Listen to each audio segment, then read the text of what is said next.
First off, I want to thank everybody for coming out today. It's a beautiful day here in Anderson, and in particular, it's a great day because we're in the process now of opening up yet another new park that's been here for many years, but one that needs renovated, and we've been able to start towards the finalization of this particular park, and so I'm excited about that. So the renovations that we're unveiling here today behind us, and you've probably had a chance to check some of that out. It's part of a plan that we put in place about 7 years ago. That was to try to redo and strengthen our parks, our quality of life, quality of place. And we thought one of the best places to start that was in the park system, where we all know that folks enjoy their time here, they make memories, and so we're very happy that this is part of that process. During that period of time, we've had several parks. We've actually renovated 25 parks in the last 7 years.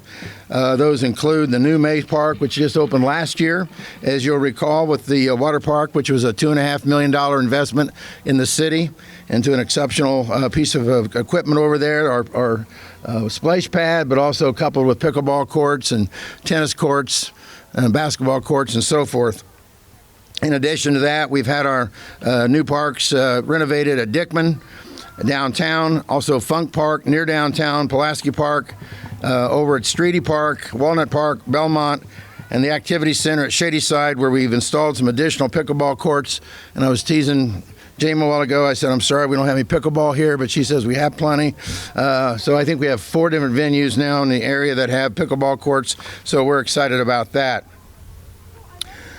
We've also acquired, as you know, the Citizens Downtown Park previously. The folks that own that donated that to the city about 1.5 years or so ago, and we've been working on renovating that. We've fixed the shelter there and making it much nicer and thinned out the trees to make it more open and inviting, and I know the folks downtown are enjoying that quite a bit. This current renovation that we have here behind us for 2023 is one of 3 major park upgrades that we're going to be doing this year.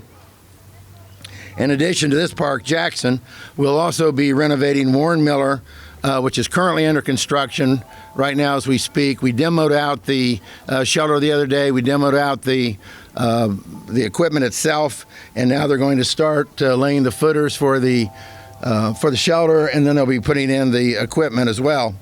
And then that will be followed by the Shadyside North out by the lake on Alexandria Pike, where we plan on doing a similar upgrade there. And that will take place, over the next few weeks. But all of these will be done yet this summer and be completed in time for the kids to enjoy throughout the summertime. About 1 year or so ago now, probably maybe a little bit longer, myself, Chairman of the Works, Chairman David Ikes, and Betty Williams, who is the president of the Anderson Park Board and still is, we traveled to the Park and Recreation Convention primarily with the focus on trying to find new ideas that we might be able to use to try to upgrade some of our parks. If you go through the literature and you get online, you look at things, it's not quite the same as seeing it in person, but there's so many different new ideas today. And what you'll see in this park, for example, which is really cool, is they have some amenities that allow for the kids to play some musical instruments. There's some bongos over there. You can make yourself sound like Santana if you practice long enough.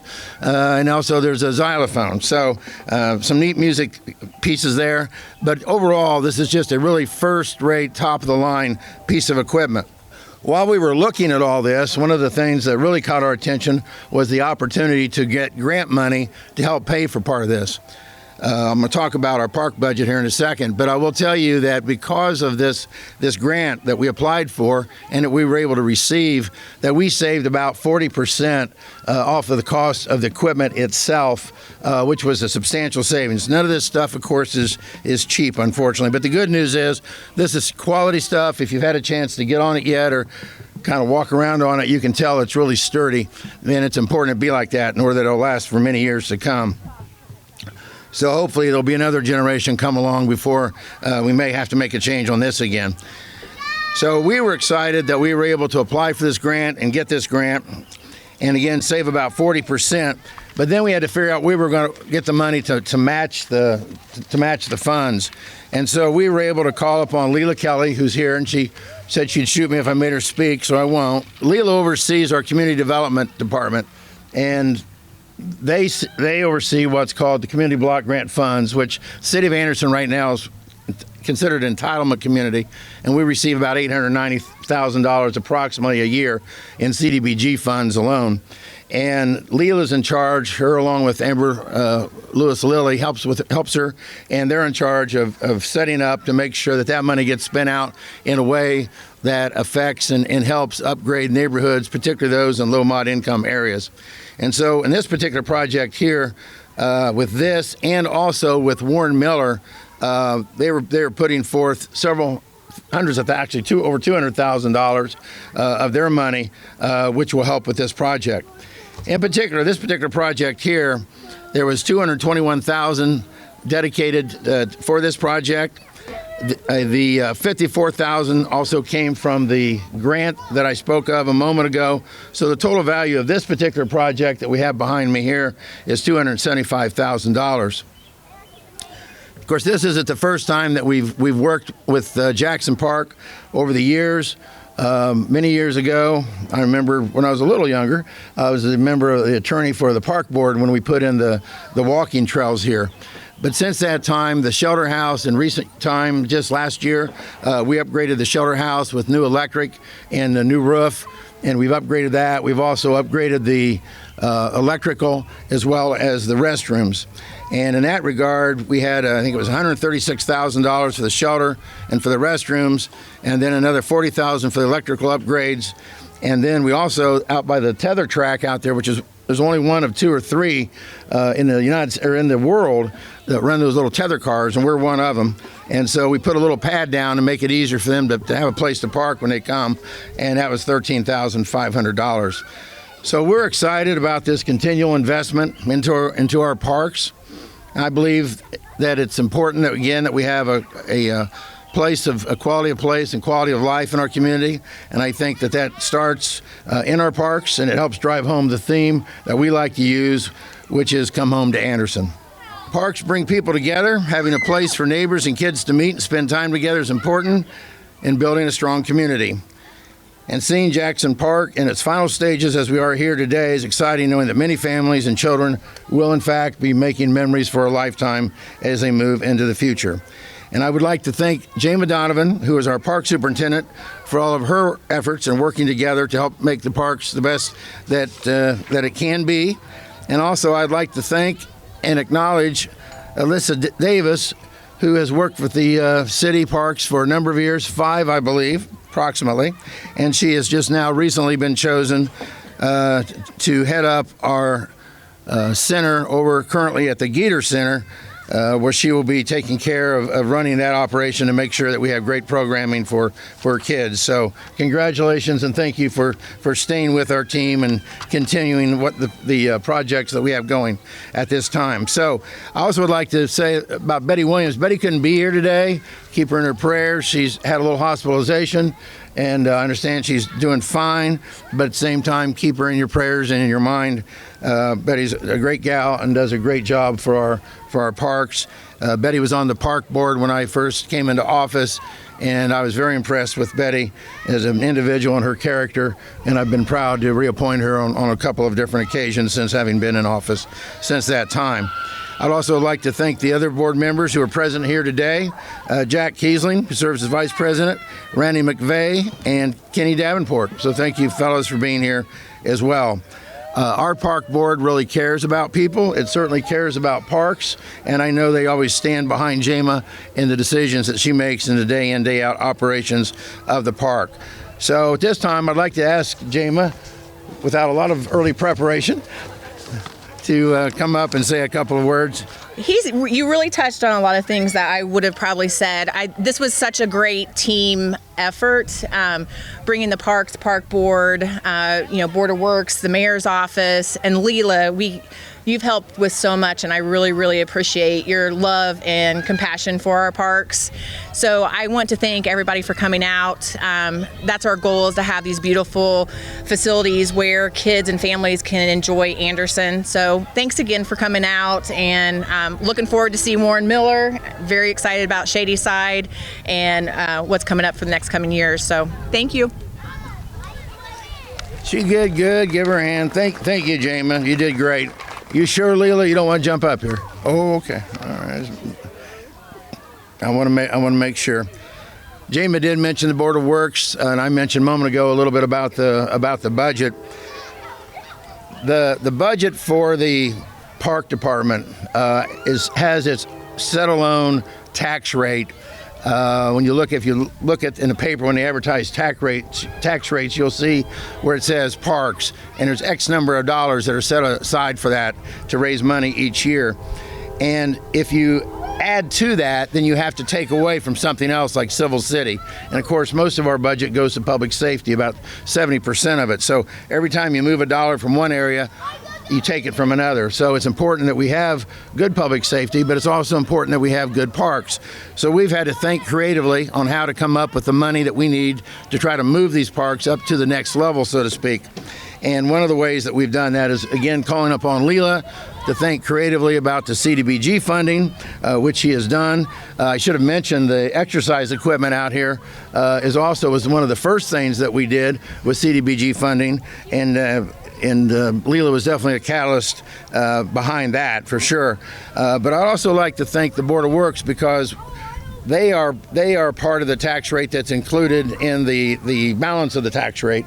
And they have been willing to set aside money each year over the last several years to also supplement the park budget as well. That's how a few years ago we were able to pave and widen some of the trail areas and pave all 9.5 miles of trails from one end to the other, was using $200,000 a year from the Board of Works over a period of 3 years. That couldn't have happened had we not done that. So I want to thank David Ikes, chairman, and its members, Richard Sims, who's here, and also Jack Kiesling, for all their service and what they do.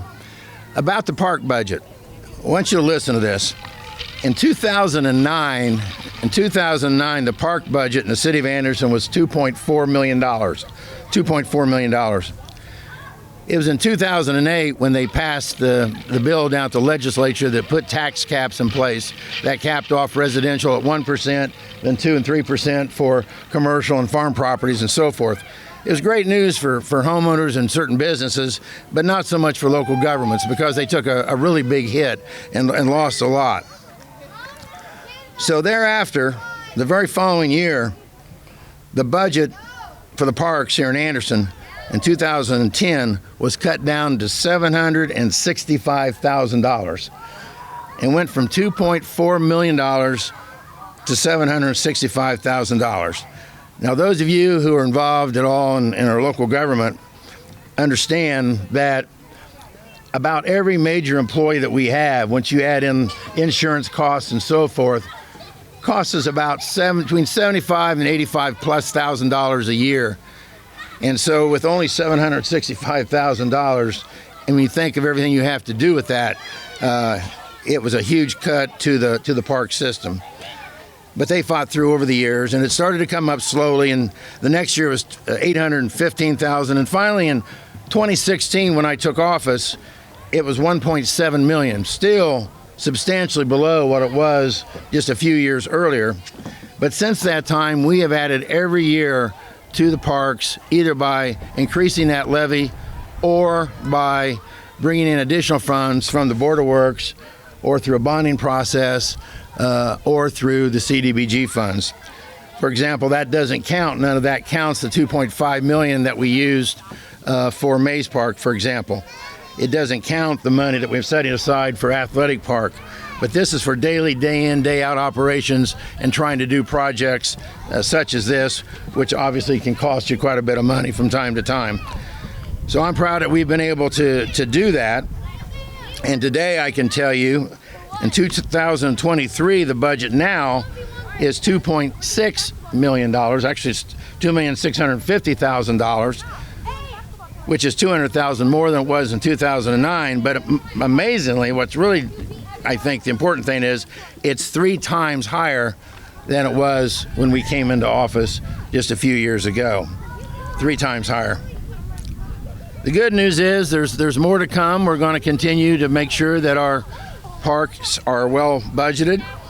And yesterday we took a major step, and that we closed upon the Anderson Township Trustee Office transaction, where we took title to that property. And now we are the owner of that former trustee's office, the field house, as well as the trustee's office. And this is going to allow us the opportunity to really take our parks to the next level. We already had a great park system when it comes to amenities such as this. And we have a lot of great programs. And Leela and Alyssa do a lot to bring in great programming for our kids. And of course, we continue to run after or summer programs throughout the year. In the past, we had as many as 4 locations, but after COVID, that got cut down. And then last year, we had 2 open with the Geter Center and with Zion Baptist. And this year, we hope to partnership again with Zion Baptist as well as the Geter Center to make sure that the kids have plenty to do during the summertime. But now with this new addition, we'll also be able to add programs for after school as well as summer. And we'll also be able to add programs for seniors as well as for adults in general. So we're looking forward to that opportunity when we take actual possession, but we do have title to it now. We also will be starting this fall a new program that we have, bringing back our football league. And earlier this year, we began advertising for that and doing measurements because we're replacing all of the equipment that we had. This equipment is such these days, you all watch enough football to know that it can be very dangerous. And for these little kids, we want to make sure they're well protected, and we make sure that their helmets, they have to be certified, that they have the right equipment to protect them. And so we've been measuring the kids and got that out of the way. I think that deadline's passed now. Was it March 31st, Jama, on the measurements for the kids on football? April 8th. Okay, so we obviously just finished it a day or two ago. So we're looking forward to that program kicking off this year as well, this fall. I look around, I'd like to thank and acknowledge the park workers themselves. Tom Tackett's worked diligently as head of maintenance here for the parks. All of the workers that work under him. As you know, I've talked about renovating 25 parks, but we have 30 plus parks and pieces of property or more that we maintain, some that you never even think of. But of course, grass grows, has to be cut, things get knocked down, they have to be put back up and so forth. And these guys are always there and willing to do it. And most of them work pretty much around the clock. So I want to thank them for all of their efforts and everything that they do. And I'd like to also thank all of you for coming out today and taking your time out. And make sure that you do take a few moments and check out the equipment. I think you'll be very impressed with it. You will find the other 2 pieces of equipment, major piece of equipment that come in with the new parks will be very similar in terms of its size, and definitely will have the wow factor. It's a pretty cool thing, and you can hear the kids in the background having fun. And so check it out and make sure that you bring your own children and grandchildren and great-grandchildren over. And thank you again very much for being here today. It's very much appreciated. Thank you. How are you doing?